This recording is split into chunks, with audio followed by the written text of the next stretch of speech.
I'm here with Botox. Grabe guys, ang angas nyo. Iba yung pakiramdam habang pinapanood kayo. What's the feeling after coming down from that stage that you just set on fire? Nung nasa stage ako, talagang kinakabahan.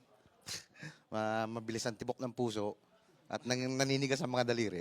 What? I couldn't tell. It's not obvious at all. Ako para akong nag-workout. Kita nyo naman yung pawis. But solve. Ganun din. Kabado pero kailangang tumugtog. Nervyos. Nervyos. It's not obvious at all that you guys are nervous. You were Too just much nervous. rocking that stage. What did you do to prepare for this performance compared to the auditions? Do you feel that there's a big difference? Yes, sa audition, we only have 2 beses mag-practice na magkaroon ng chance. But preparing this preliminary, kailan tayo? I think we had 2 practices. Same, Oh God! And then you gave that performance. Okay, okay. longer hours. That was awesome. And I have to say, I got to say something about your shirts. Very, very cool. Is that the official band logo? Mine is came up from the help of AI. Okay. Oh. So The fifth member of the group. if you want to avail this kind of design, just type whatever you want on the AI and it will give you the good design. But I and have to say, it's really Nick, good. He sponsored us to print on the t-shirt so we can wear it today. And I noticed there's the Batangas Balisong. Yes. Yes, and the mechanical spider that represents Botox. Yes. Congrats, guys. What was the hardest part of today's set? I think the second song, the NIB.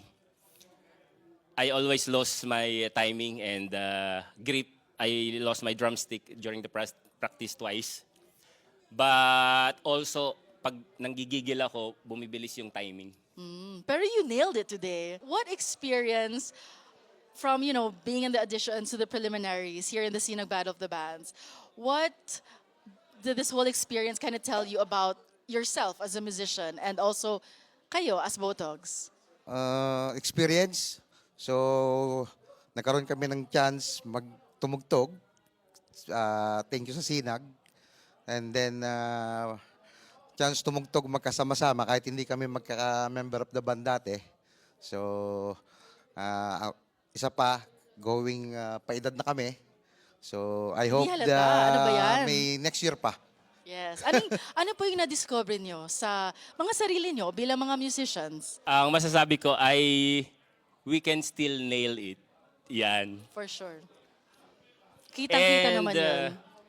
And gusto naming iparating na yung aming music na hard rock metal ay is just hindi lang siya noise but it's expressing ourselves. Was there a moment during the set that kind of surprised you guys that was something that was not practiced but kind of happened while on stage?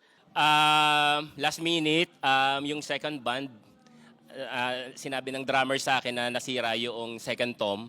So last minute, isa lang yung tom. So I able to do my rolling without that second tom. So okay naman. Apo. Ako meron ako. Nag-come up sa akin nung sinabi ni Dex. Nung first audition namin. So that song, on our audition song, we just only come up on that for about 3 days. So, yun. Nawala kami sa lyrics. Then, yun. Pero ngayon solid naman. Yun, practice makes you better. Ano po yung gusto nyong ikwento about Botox? How would you like people to know you as a group and to remember you? Rock and roll. Yun lang po. All right, guys, that's rock and roll. Thank you, Botox, for lighting that stage on fire.